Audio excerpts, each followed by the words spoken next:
It was Monday morning, and we were sitting at the kitchen table. We finished breakfast, and I drank my coffee and read the morning paper. My wife, Bea, said, "Could you put down the newspaper, Rob? I need to talk to you." I put the newspaper on the table. "I'm leaving you, Rob. I want to get a divorce." "And that's all?" I picked up the newspaper again and started reading the sports section. "I'm serious, Rob." I ignored her, and she became agitated. "Damn it, Rob, put this one down. Damn newspaper, and talk to me." "About what?" "I have nothing to say except goodbye. It's not such a big loss. In any case, you've been worthless as a wife for over a year now. So go ahead." I put down the newspaper, stood up, and went to the room I was using as my home office. I grabbed a notepad and pen from my desk and pulled out an envelope from one of the drawers. I returned to the kitchen table, sat down, and wrote on the top sheet of my notepad, "Volume. Thank you, thank you, thank you, and thank God that she is leaving me." I was about to put it in the envelope, but then a thought came to my mind. I took one of the lottery tickets I had bought the night before from my wallet and put it in the envelope.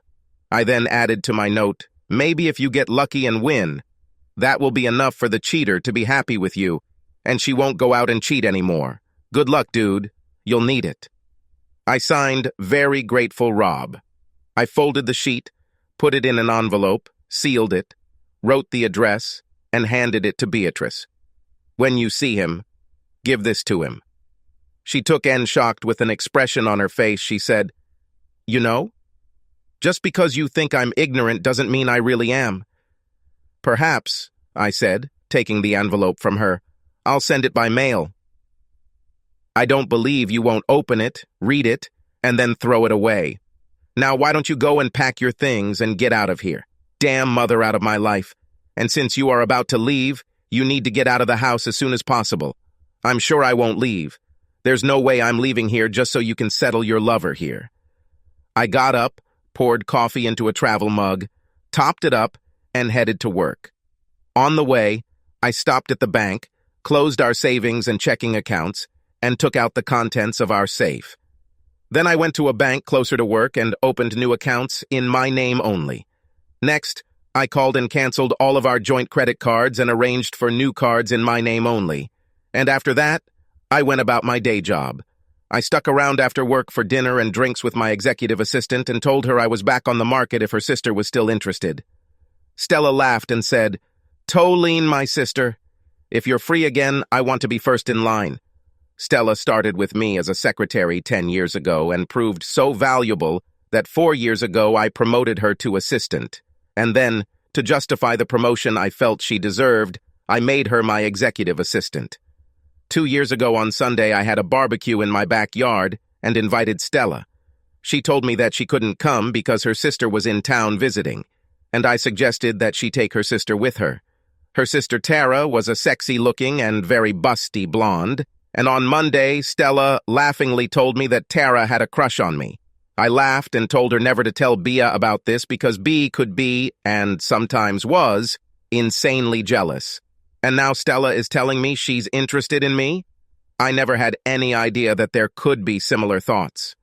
"Okay," I said jokingly. "Then Tara moves to second place and you can take first."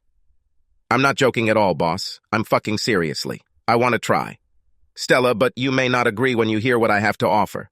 "What exactly?" "Bea told me she wants a divorce, so I'm leaving it up to her and her lover, and I have no idea what their schedule might be." "Her lover?" "She slept with a guy about 1.5 years ago, and I think she finally decided that a couple of days a week with him wasn't enough, so she decided to go full-time." "How long have you known?" 1.5 years. I knew this almost from the day it started. How did it happen? My friend saw her enter the motel room with a man and called me. I assigned a private investigator to Bea for a week, and he got me everything I needed to know. 1.5 years, and you haven't done anything about it? What was to be done? Get angry about it and turn my life upside down? This state offers no-fault divorce. Everything would have to be split in half, and I would have to sell the house and split the proceeds with her. I would have to give up my pool, my hot tub, my woodworking shop, and my 3-car garage and move into an apartment somewhere. No thanks. I decided to just ignore it and let her cook for me, do my laundry, and clean the house. How could you be near her, knowing that she was cheating on you? You'd be surprised how quickly love can turn into hate, and then hatred turns into indifference. I can't believe that a healthy guy like you could go 1.5 years without sex. Why no sex? While B offered, I took, and she continued. Although the frequency decreased somewhat. I didn't touch her on the days I knew she was with him. But other than that, the only change was that I stopped making love and started just having sex. Do you have any idea why she did it? I have no idea, but he probably wasn't the first. Do you think she had other lovers? I can't know for sure, but what I do know is that in the 10 years that we've been married, she's gotten into a certain mood 4 times that I can remember. 4 times she behaved the way she had been acting for the last 1.5 years since she got involved with this guy. This is just a guess on my part, but I would almost bet that the other times it was for the same reason. If she hadn't been seen and I hadn't been warned, I would take the recent mood as just another one of those girly things. I may be wrong in my thinking, but it doesn't really matter. I certainly know about this betrayal, and that's all I need to know to understand that it is a traitor. What are you going to do now? Wait, what? See what she's going to do. Now she is on her own. I cleaned out her bank accounts, canceled all her credit cards, and told her to get out of the house. She wanted a divorce, so I'm leaving it up to her. Since she doesn't earn enough to support herself and still be able to pay a lawyer, she will have to get money for a lawyer from her lover, and I don't know if he will give it to her. I'm guessing they discussed it before she hit me with it, but I have no way of knowing. What I'm saying is that if you're really interested in me, you'll be involved with a married man who has no idea how long it will be before he will get divorced. You're thinking wrong, Rob. Like this? If she files for divorce, she controls everything. You will be served, and it can be bad. You have no idea what she can do. They may order the house to be vacated and left to her pending a hearing. What if she files a report and says it's due to mental and physical abuse and gets a restraining order keeping you away from her and the house? You have to set the pace, boss. You should be in the driver's seat. Make her react, not the other way around. Besides, you will help me a lot. Shall I help you? How? If you're going to wait and let her apply, what if she doesn't? What if her lover doesn't give her money for this? This will put us in a position of adultery, and she can use it against you somewhere in the future. You say she cheated, and she says so what? You too. If you reserve a statement, you state that from your point of view, the marriage is over, and what you do from now on does not concern her. From a strictly legal standpoint, you will still be legally married until the divorce is final, and the affair with me will still technically be considered adultery. But no court will use this against you unless it begins before you filed for divorce from B. So, I guess I need to stay away from you until you or B-Start act according to the law. If we wait for her, it may take years, or maybe only a week, but under her control. If you submit the documents, you can meet with the lawyer early tomorrow and serve. They were by Thursday, and that will give me the weekend to work on hooking you up. Pick me up? I'm being damn honest, boss. What good is being first on the list if you don't take advantage of it? She was right and I knew it, so I took out my cell phone and used a speed dial to call Josh. Josh and I had been friends since 3rd grade, and Josh was an attorney who practiced family law. Family law was a polite term for divorce law. When he responded, I told him that I needed his legal services, and I told him my problem. He was sorry to hear this because he and his wife Sally were friends of ours, and he liked Bia, but he told me he would take care of it as soon as he got to his office in the morning, and then asked me to come see him at lunchtime. I can sign the papers, and we can go to lunch. Then, just to be an asshole, I told him I wanted a restraining order.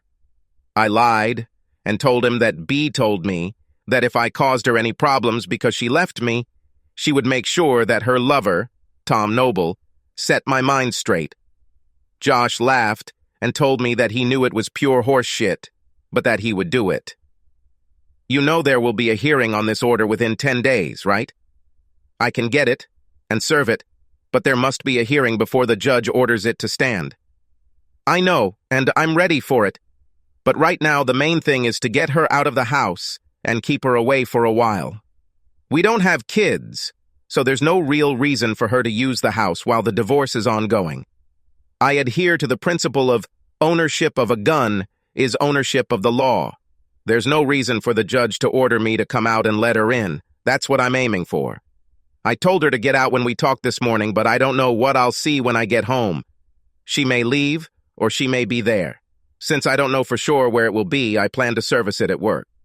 There's no chance that you and her will agree on anything? None. Then I'll see you tomorrow. I disconnected, looked across the table at Stella and asked, "What have you planned for me this weekend?" She laid out her ideas, and they seemed pretty good to me. When I returned home, Bella, I was sitting in the kitchen at the table and sorting through some papers. "Why are you still here?" I asked, going to the refrigerator and taking out a beer. "This is my home, too. I will remain here until I can make other arrangements. If you object to my company, feel free to move out." "And let you bring your lover here?" "Not for anything in your fucking life. Sit down and discuss what we are going to do." "We have nothing to discuss. I know what I'm going to do, and I don't care what you're going to do. There are things that need to be worked out, Rob." "No, Beatrice, there are no such questions. It's simple. You said you want a divorce, so go get it. You should hire a lawyer. You must file the paperwork and pay all legal fees. What I will do is fight you tooth and nail for every little thing. We live in a no-fault state. Everything is divided in half, so you have to make decisions about who gets what as their half. I'll stall for time so your lawyer's fees keep going up and up. You know they don't work for free, right? Do you want a coffee table? Well, you know what? I also want this. Do you want a sofa? I'm so sorry, Bea. It has a lot of sentimental value to me, and I just have to have it." "Why suddenly? You don't care about all this. You didn't even show emotion when I told you I wanted a divorce. All you did was tell me to pack my things and get out." That was before I had time to think about it. I looked into her eyes and took a chance. "I let you get away with it the first 3 times because you didn't want a divorce. I loved you enough to be silent and hold you because you still came back to me." She turned away from me when I said, "The first 3 times," which, as far as I could tell, confirmed what I suspected. "Now it's hard for me to say why I stayed with you, but I didn't get divorced. I thought maybe I did something that really angered you and you felt like you had to do it to get back at me. Eventually, you stopped your affairs, and I foolishly thought it was because you realized you loved me, and that's why you came back to me. I looked down at the floor, and yes, there was already shit on my shoes. I thought this noble thing was something of a repeat of previous cases. But now, I see that I was wrong. I have come to understand that you are nothing more than a vile traitor, a fallen woman, and if you hadn't decided to leave me for Noble and broke things off with him, you would have been cheating with some other asshole in 6 months or a year. After thinking about it, I decided that I had to take revenge somehow. What I really want to do is take a thick belt and beat you with it so hard that your skin breaks and you bleed on the floor, but that will only send me to jail. The only thing I can do to avoid going to jail is to make divorce as difficult and expensive as possible for you. You're right, this is also your home, and if you choose to stay, I must allow you to be here. But I don't have to like it, and I don't have to communicate with you. Move your shit in one of the spare bedrooms and stay away from me." I finished my beer and then went up to what used to be our bedroom and got ready for bed. I thought I accomplished what I set out to do. I gave her something to think about, and she needed to discuss everything with Noble and make decisions. And that would take time. The time Josh uses to serve Bea and get a restraining order. I could be wrong. It's possible that Bea has already met with a lawyer, and the paperwork may already be on its way to me. But that's unlikely. I took the deposit balances when I canceled the credit cards, and they were about what I expected them to be, and when I took the cash out of the bank, they were also about what they should be. If Bea had gone to a lawyer, she would have used our money to pay him. Of course, Noble could pay the bill. All I could do was wait and hope that Josh took over first. I got up and left the house before Bea came out of her bedroom. I came in, had breakfast at the B&B, and, while sipping coffee, made a list of who to call once Bea was served. I wasn't going to let her make me the bad guy. I will tell everyone about the divorce and explain to everyone why this is so. At work, Stella told me that she was really looking forward to the weekend, and I found myself hoping that would happen. I met Josh for lunch and signed the papers. He said that after lunch, he would go to the city district building and submit an application. Do you still want her served at work? Damn right. That's right. I think it will be around 10 tomorrow. Call me as soon as possible. I want the locks on the house changed before she can get home. I returned to work and arranged for my next day off. Before leaving the office, I called the locksmith and arranged for quick service the next day. It cost me a little more, but I felt it was worth it. When I got home, B's car was in the driveway, but she must have decided to stay in her room and stay out of my way because I never saw her. I got up and left the house before B came downstairs and went to the B&B for breakfast. Angie asked me where Bra was. I've always seen you together, and now you've been here without her for 2 days in a row. You won't see us together again. We divide the blanket in half.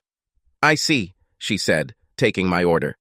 When she put the bill on the table, she said, my phone number is on the back, not the restaurant number, my number.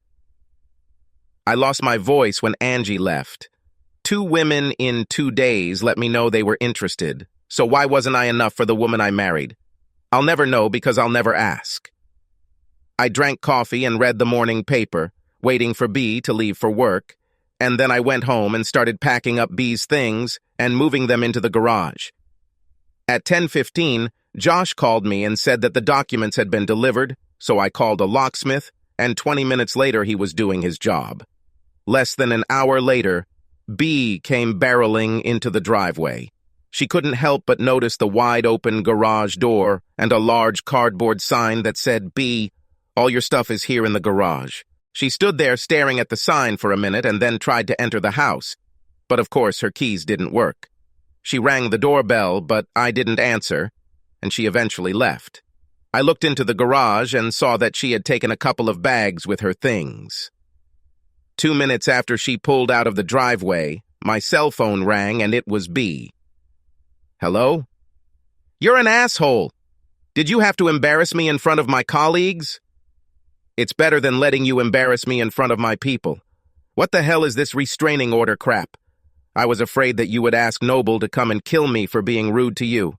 This is bullshit and you know it. I need to get into the house and pick up some things. All your stuff is in the garage bay, and I didn't change the garage door code, so your opener will work. If what you need isn't there, make a list and tell me where it is, and I'll move it to the garage. Stop fooling around, Rob. You're making this a lot harder than it needs to be. Sorry, B. Causing you some inconvenience is not adequate retribution for the years you bullied me, but I have to do something, if only for the sake of my mental health. Just be grateful that I didn't become cruel. Goodbye, Bea. After I disconnected from B, I got on the phone and started calling all the names on my list. Most were shocked to learn that B had cheated on me, but 2 weren't surprised.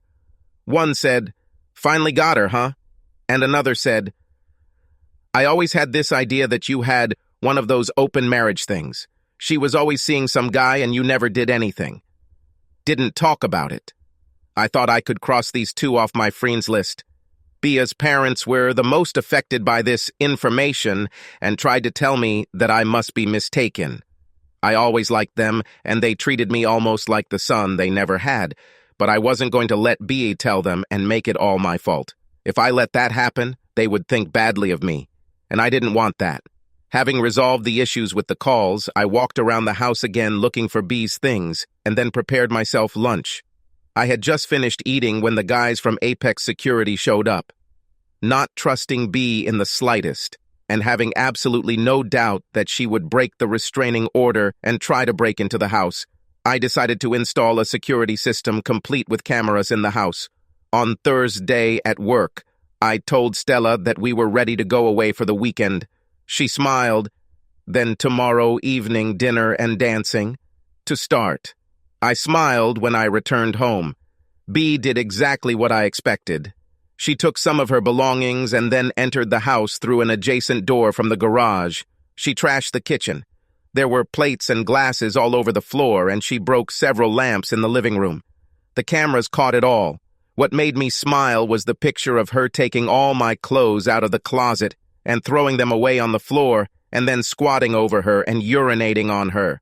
All this is recorded and shows that she not only violated the injunction, but also behaved in a maliciously destructive manner.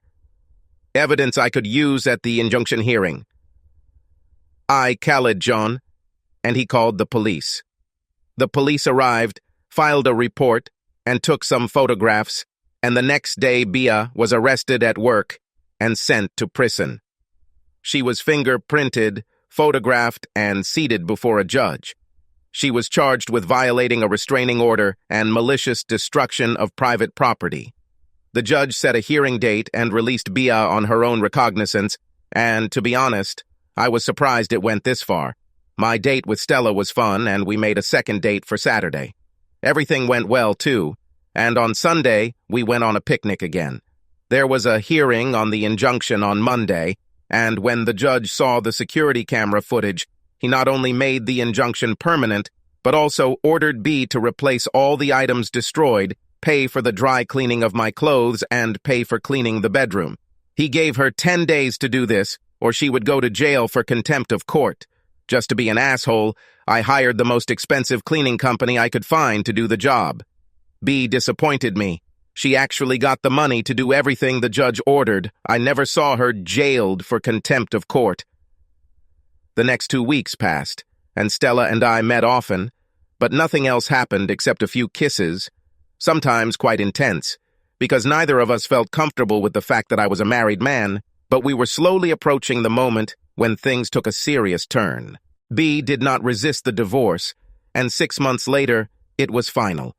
It was a standard, no-fault divorce, where everything was divided equally.